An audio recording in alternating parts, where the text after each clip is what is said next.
This morning, liver cancer cases are projected to double by 2050.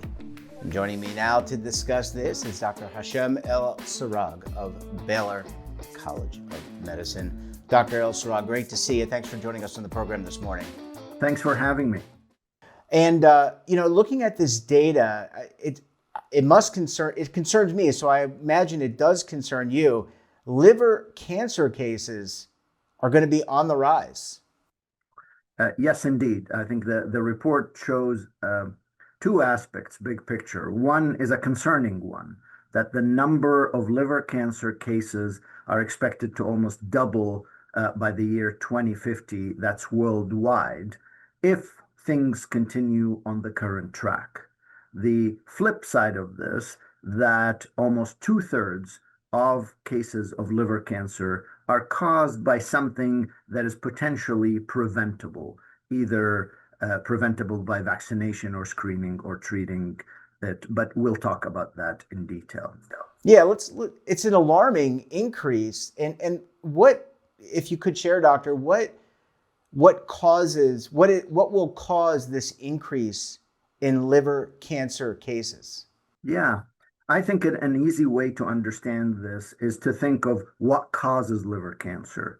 And there are few major risk factors. One is hepatitis B, which still is the major risk factor worldwide, particularly in the Far East, China, for example. The second is hepatitis C, which has pockets of high prevalence all over the world. The third one is alcoholic liver disease.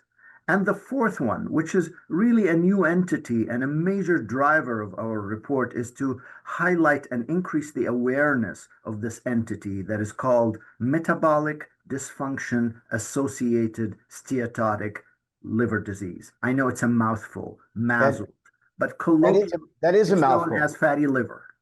So let's talk about fatty liver, because you said this is kind of a newer, I don't want to put words in your mouth, I'm kind of paraphrasing. This is kind of a newer causation, if you will. It sounds like fatty liver to me sounds like diet related, what we're consuming in our diets. Yes. So first, I want to tie it to your previous question. We think that the increase of liver cancer related to fatty liver is a large part of the driver of future cases of liver cancer. That and alcoholic liver disease. Both hepatitis C and B are actually on their way declining. But going back to fatty liver disease, first, it is so common, and I think the word epidemic sometimes is used, outrageously or superlatively, but in this case, it's true. 25 to 30% of all adults are estimated to have fatty liver today. It is estimated that 20% of those might progress to a condition that is not just fatty liver, but fatty liver inflammation and scarring, and it's called MASH. And of those, a proportion will develop the dreaded condition, which is called cirrhosis of the liver. And cirrhosis of the liver is really the condition that predisposed to the development of liver cancer. So going back to fatty liver, what's causing this epidemic? We believe it's a combination, as you mentioned, diet, proliferation of multiple unhealthy dietary practices, purified sugar, lower fibers, high fats, in combination has led to an obesity epidemic.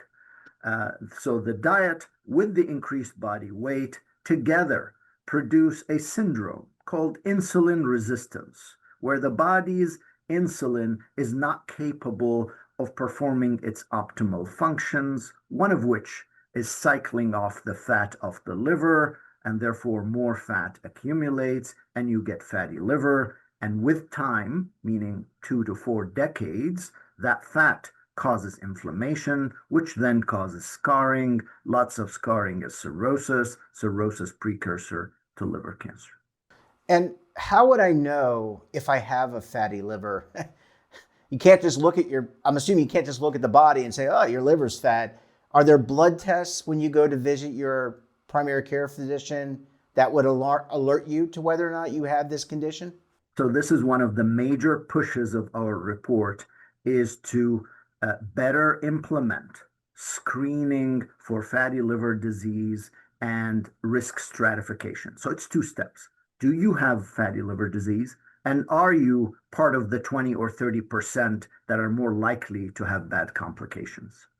And there are many recommendations and guidelines and recommended testing, but most of whom revolve around something basic, which is blood tests. There's things called liver enzymes in combination with the presence of diabetes and or obesity.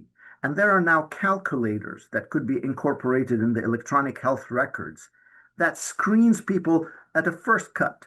Are they at a high risk for having fatty liver disease or not?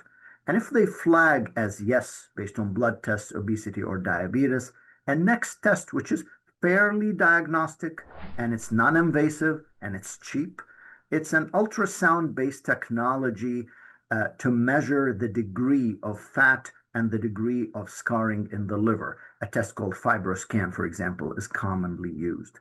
So that combination is what we recommend for screening and risk stratification for fatty liver disease. But it really starts by awareness, because awareness is what drives the systematic screening. And in a world where our primary care doctors have 20 or 30 things to do, this can easily slip through, particularly that it is an asymptomatic condition. No one complains of fatty liver. Sorry to interrupt you. I was going to just say, it sounds like you as the patient, me as the patient, I need to be aware of this. I bring it to as a idea or concept to my primary care physician, then he or she would say, hey, Jeff, you're not at risk or you are at risk. Let's do some blood work. Yes. And I think you as a customer or a client, it's relatively easy. I mean, you know whether you have diabetes, high cholesterol, high blood pressure, or obese. And if you have particularly more than one of these risk factors, I think you should be proactive. Do you think I have fatty liver? And it's easy to find out. Let's talk about if you are diagnosed, is this reversible? So let's just say you have fatty liver, you've gone through the testing, you've talked to the doctor, he or she issues the testing, you get the test, and it says Jeff Snyder is one of those 25% that might have a fatty liver. Is this all reversible? What do I need to do to kind of change course so that I don't develop cirrhosis, I don't develop the scarring that you were talking about? Yeah, this is the good news actually about all four major risk factors, that if you catch them at a certain stage, especially before the cirrhosis develops, they can be quite reversible. So going back to fatty liver, it is estimated that losing anywhere between 5 to 10% of body weight and keeping it off in someone who has simple fatty liver, perhaps with a little bit of inflammation, can reverse the whole thing. Even in those who have advanced scarring and inflammation, weight loss helps in reversing some of that.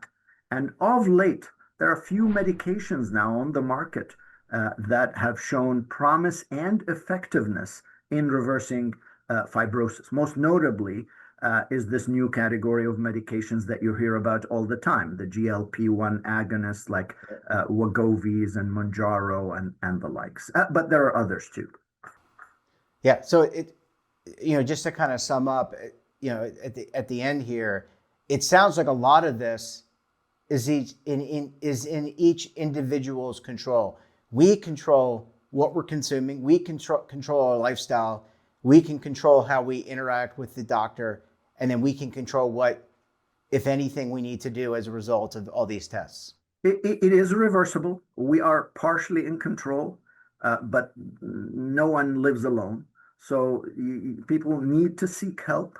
It is easier, faster, and more sustainable to lose weight through help of a dietary plan or a dietitian. It is easier, faster, and more sustainable to seek professional help on physical activity. Taking medications and sticking to them will produce results. So yes, it is under our control, but there are many available resources to make people do it better and faster. Well, Doctor, thank you so much for all the research and the work that you and the team are doing.